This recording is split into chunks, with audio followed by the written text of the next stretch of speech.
Halo hai semuanya, apa kabar teman-teman? Ada saya lagi Aryan Surya, sahabat kamu dari Pagar Kehidupan. Saya membuat audio atau video ini menjelang tahun baru 2017. Dan saya pun senang ya, karena menjelang tahun baru berarti banyak di antara kamu semua yang sudah banyak memiliki tujuan hidup yang lebih baru dibandingkan tahun-tahun yang kemarin.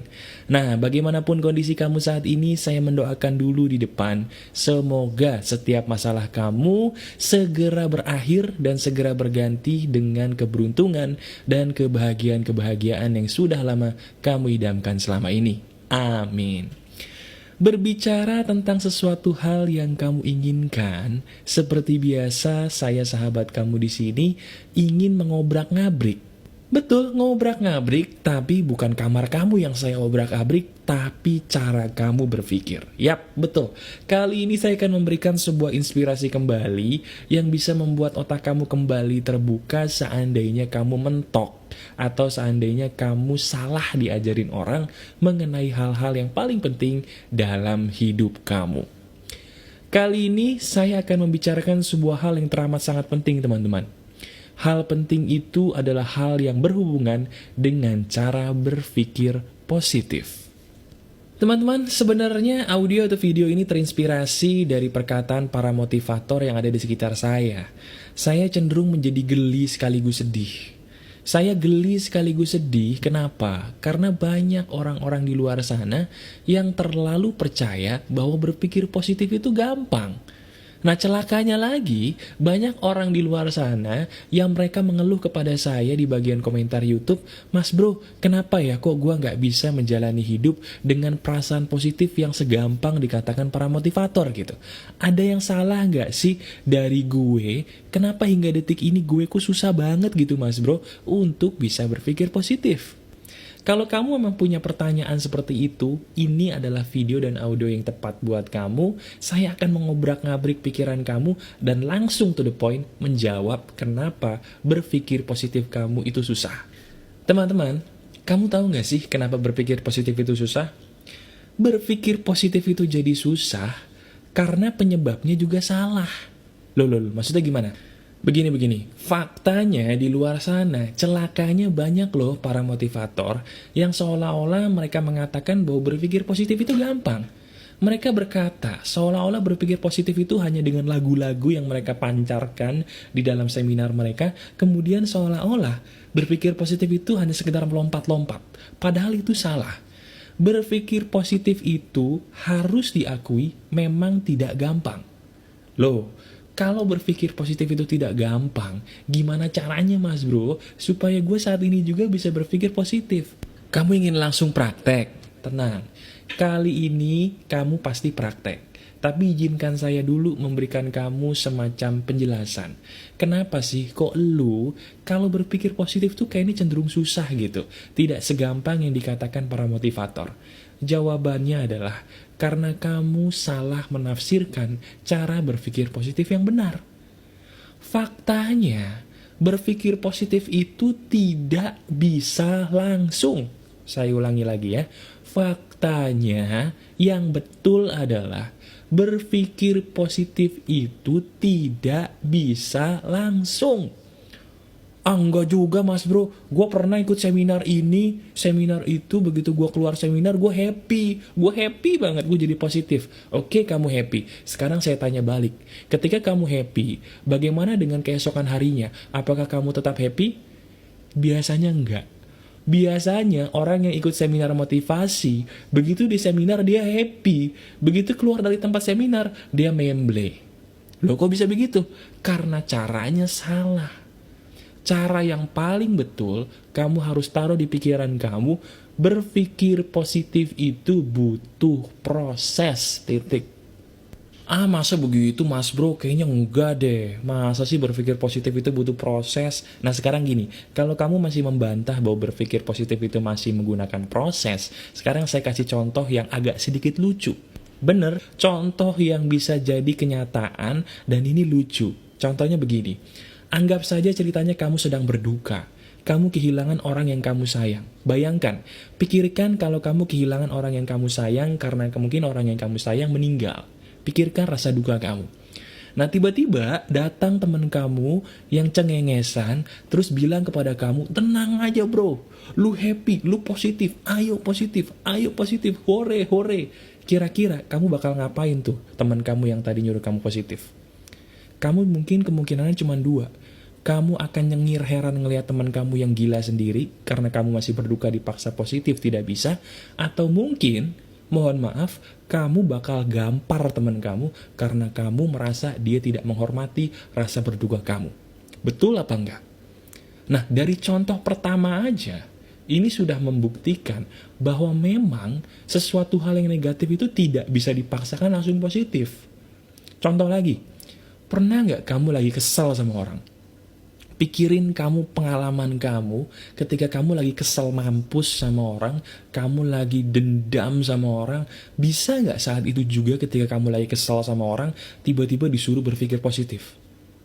Tiba-tiba datang teman kamu, udahlah ngapain sedih, ayo kita having fun, ayo. Mungkin, anggap saja kamu bisa jadi positif, kamu jadi happy.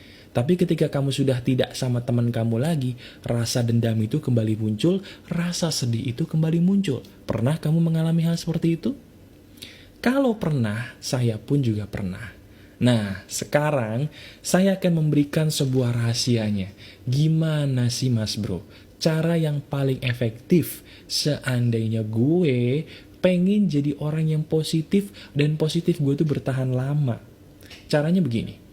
Sekarang kamu harus paham betul bahwa yang namanya hidup itu cenderung berhubungan dengan angka. Waduh, ini mas bro mulai aneh lagi. Enggak. Sekarang saya minta tolong kamu bayangin deh. Sekarang kamu bayangkan angka negatif. Kamu bayangin angka negatif, terserah bisa -1, -2, -3, -5, apapun angkanya kamu bayangin.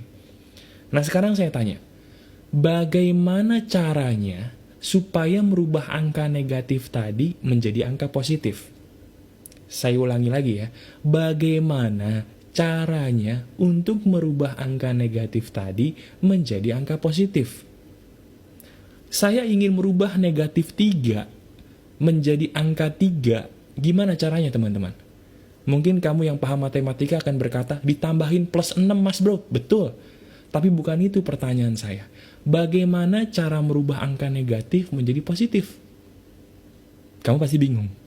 Jawaban yang paling betul, kalau kamu ingin merubah angka negatif menjadi positif, kamu harus melewati angka 0 dulu. Lewatin angka 0 dulu. Maksudnya apa mas bro? Seperti dalam hidup. Kamu gak bisa menjadi orang positif ketika kamu negatif. Lu kalau mau jadi positif, lu harus netral dulu. Netral itu seperti angka 0. Pertanyaannya, sebelum kamu memutuskan jadi orang yang positif, kamu tanya dulu diri kamu, apakah diri lu sudah 0 belum? Kalau diri lu belum 0, jangan berpikir lu bisa jadi positif, gak bisa. Sama seperti angka negatif tadi bisa menjadi positif kalau melewati 0 dulu kan? Benar apa enggak? Betul kan? Sama seperti jiwa kita. Jiwa kita tidak mungkin bisa positif kalau tidak dinetralisir dulu racunnya. Itu jawabannya.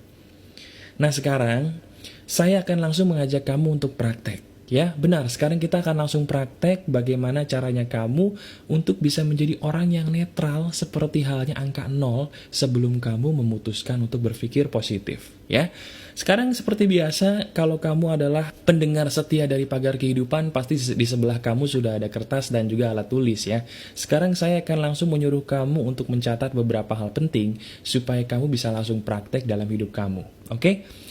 Nah sekarang tugas kamu siapkan kertas sama alat tulis sambil kamu dengarkan saya, patuhi saya untuk praktek ya.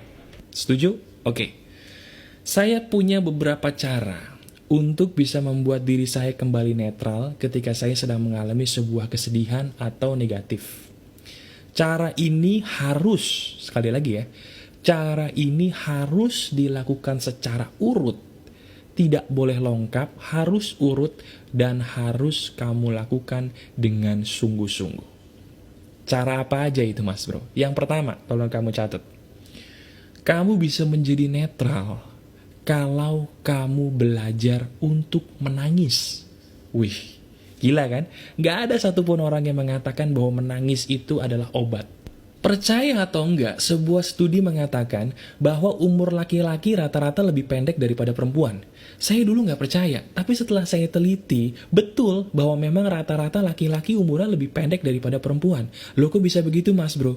Jawabannya sederhana, karena perempuan sudah terbiasa menangis. Sementara kita laki-laki nih, wahai para laki-laki, kalau nangis tuh jaim. Betul nggak? Kalau seandainya sekarang saya suruh kamu nangis, kamu pasti berpikir, apa gua laki disuruh nangis? Apa gua laki-laki kuat kayak begini disuruh nangis? Enak aja mas bro, gua kan udah gede, gua laki men. Laki gak boleh nangis. Elah. Anggapan yang mengatakan laki-laki tidak boleh menangis itulah yang membuat laki-laki berumur lebih pendek daripada perempuan. Kenapa? Karena memang betul, menangis itu adalah salah satu bentuk detoksifikasi yang mengeluarkan racun negatif dari jiwa kamu. Nah sekarang, saya minta tolong kamu taruh tangan kamu di dada. Betul, sekarang juga kamu taruh tangan kamu di dada. Sambil kamu taruh tangan kamu di dada, kamu sekarang pejamkan mata sambil buka telinga kamu dengarkan suara saya. Benar. Kamu taruh tangan kamu di dada, kemudian kamu pejamkan mata, buka telinga kamu, dengarkan apa yang akan saya katakan kepada kamu. Kamu ikuti perkataan saya ya, kamu ikuti. Ikuti perkataan saya perlahan-lahan sambil kamu ucapkan. Wahai diriku, aku tahu sebenarnya diri kamu lelah banget. Aku pun paham betul bahwa aku sebenarnya dari dulu ingin sekali menangis mengeluarkan segala keluh kesah yang ada dalam diriku. Sekarang wahai diriku, aku menyerah. Aku lelah wahai diriku, aku menyerah. Aku ingin lepas dari beban hidup aku. Aku lelah dan aku menyerah. Nah ketika kamu mengatakan itu, kalau memang kamu ingin menangis, menangislah senangis-nangisnya. Kamu katakan, wahai diriku, maafkan aku sombong. Wahai diriku, maafkan aku, karena aku suka berpura-pura kuat. Aku tahu kamu lelah, diriku lelah, diriku capek. Kamu keluarkan emosi kamu. Kalau kamu ingin menangis, menangislah. Katakan, diriku capek, diriku lelah. Aku lepaskan semuanya. Diriku capek. Maafkan aku, wahai diriku. Maafkan aku. Aku minta maaf. Aku keluarkan semua. Aku keluarkan semua. Maafkan aku. Maafkan aku. Aku lelah. Aku minta maaf, aku minta maaf. Keluarkan semua. Kalau kamu menangis, menangislah. Jangan ditahan, keluarkan semua air mata. Keluarkan, keluarkan, dan keluarkan. Rasakan. Nah sekarang, kalau memang kamu sedang dalam proses menangis, lanjutkan. Tidak masalah. Kamu buang semua racun yang ada di dalam hati kamu keluarkan itu semua. Semakin dahsyatnya kamu menangis, itu bagus. Karena itu pertanda kamu semakin lepas, dan akhirnya tembok-tembok jaim kamu, tembok-tembok sok kuat kamu tadi runtuh.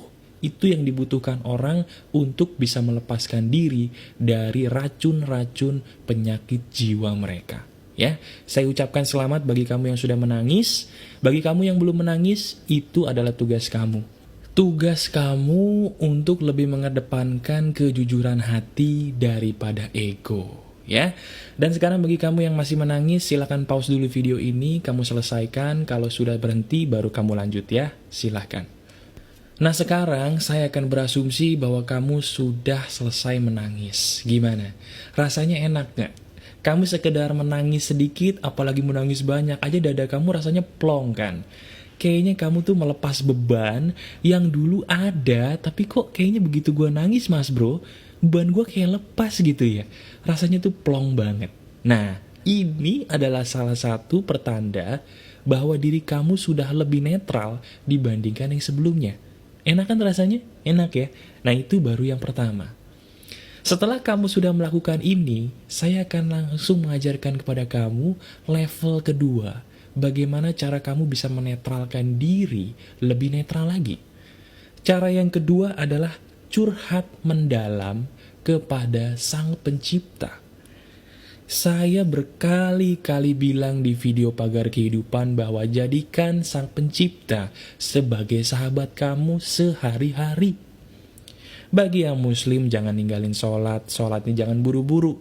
Bagi yang non-muslim ibadahlah sesuai keyakinan kamu ke rumah ibadah kamu tanpa absen. Kalau kamu absen menyembah Tuhan, jiwa kamu akan haus. Nah hausnya jiwa kamu biasanya ditandai dengan menjadi jiwa yang punya penyakit yang bisa membuat kamu jadi sedih tanpa sebab. Nah sekarang saya akan langsung mengajarkan kepada kamu bagaimana cara berkonsultasi dengan Sang Pencipta secara umum ya. Jadi saya bisa mengajarkan kepada kamu apapun keyakinan kamu, sekarang kamu ikuti perkataan saya akan memberikan sebuah contoh. Gimana sih caranya bisa berkonsultasi dengan baik kepada Sang Pencipta.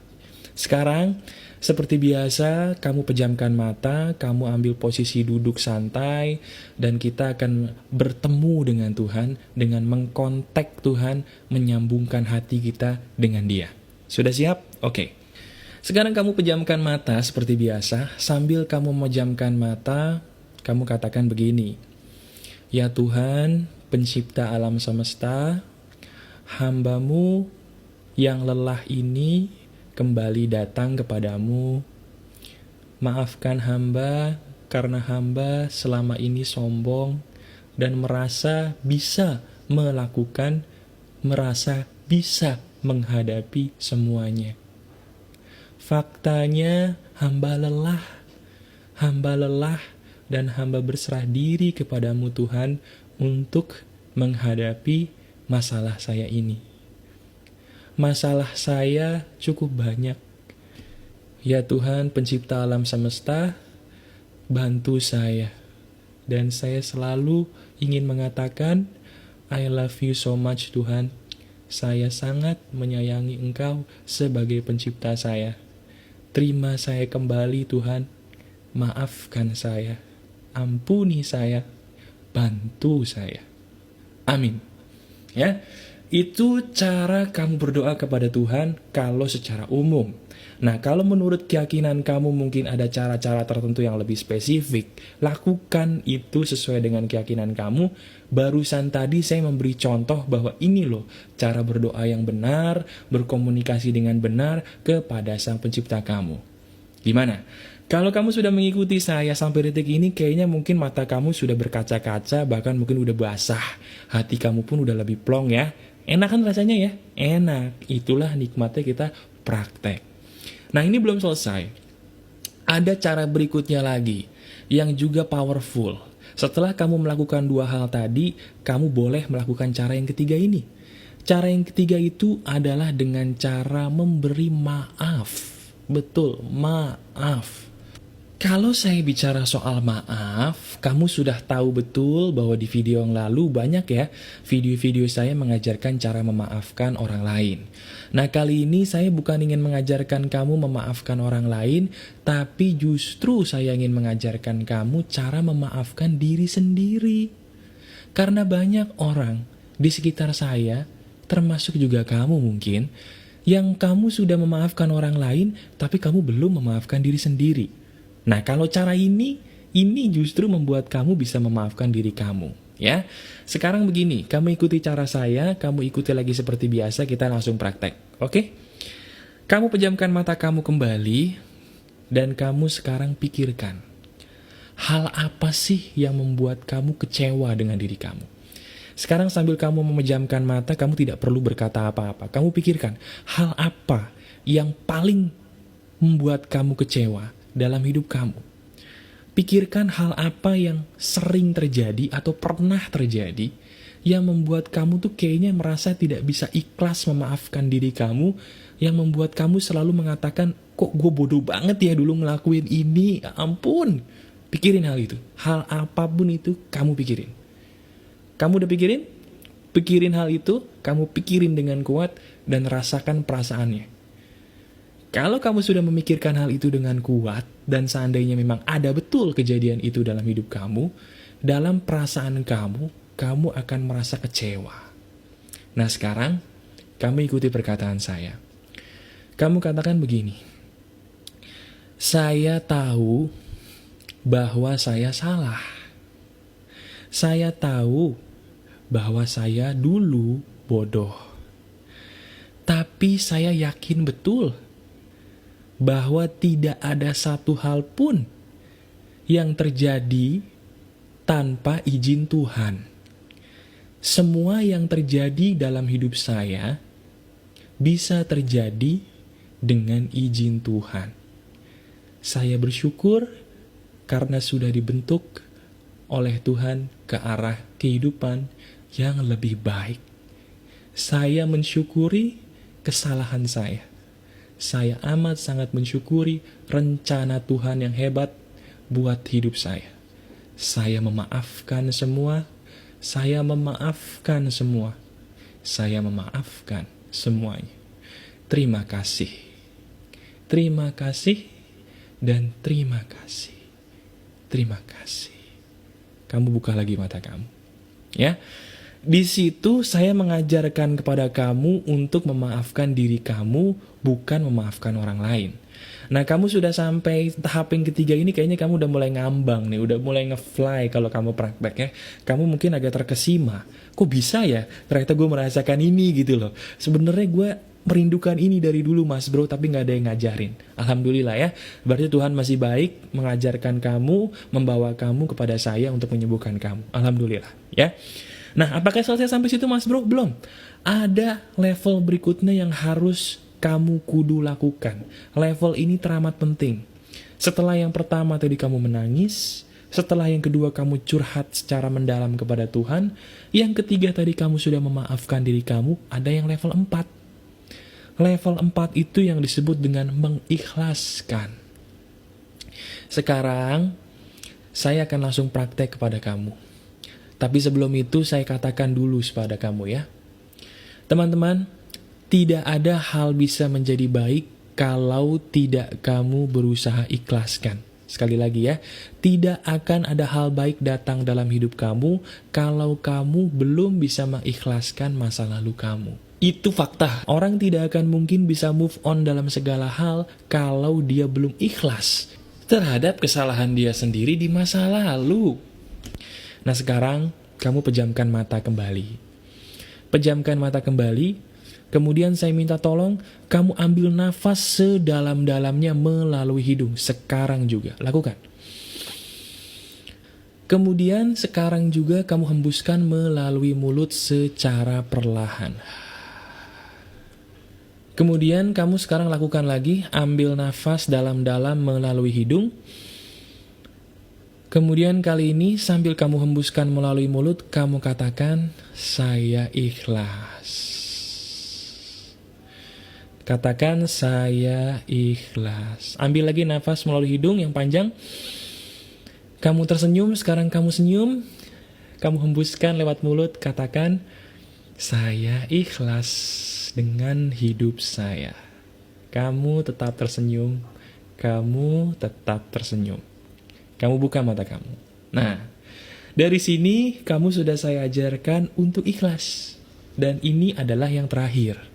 Betul, dari ini semua, kalau kamu melakukan dengan baik, kamu sudah menjadi pribadi yang lebih netral dibandingkan kamu yang sebelumnya. Gimana? Rasanya lebih enak gak sekarang? Kalau kamu mempraktekkan dan kamu sudah melakukan dengan sungguh-sungguh seperti apa yang saya katakan tadi, kamu sudah lebih lega ya, sudah lebih plong, sudah lebih lega dibandingkan kamu yang sebelumnya. Nah, sekarang kamu sudah netral nih. Kalau kamu sudah netral, baru kamu bisa menjadi orang yang positif. Ya, baru setelah ini mungkin kamu bisa mendengarkan lagu-lagu positif. Kamu bisa menjadi orang yang lebih lega, ya. Jadi sebenarnya lebih penting kamu menjadi netral loh dibandingkan kamu menjadi positif. Karena dengan kamu menjadi netral, kamu pasti nanti gampang menjadi positif dengan cara kamu sendiri. Saya nggak mengajarkan kamu cara jadi positif di sini, tapi saya mengajarkan kamu cara menjadi netral. Nah sekarang, tugas kamu adalah mengulangi cara saya tadi setiap hari. Sambil selesai kamu melakukan itu semua, banyak-banyaklah berbuat baik yang bisa membuat kamu jadi positif. Contohnya, belajarlah untuk tersenyum, belajarlah untuk mengatakan terima kasih, belajarlah untuk bersyukur. Kalau kamu udah netral, itu semua lebih gampang. Ya, jadi cara berpikir positif yang benar adalah kamu buat dulu diri kamu netral, baru dari situ kamu berpikir positif dengan cara kamu sendiri. Karena dari yang netral, biasanya menjadi positif itu akan terjadi dengan sendirinya. Kamu praktekkan ini semua ya teman-teman, dan kamu rasakan hasilnya. Masih ada saya Aryan Surya, sahabat kamu dari Pagar Kehidupan. Tetap keep spirit, keep sharing, and keep loving. Bye-bye.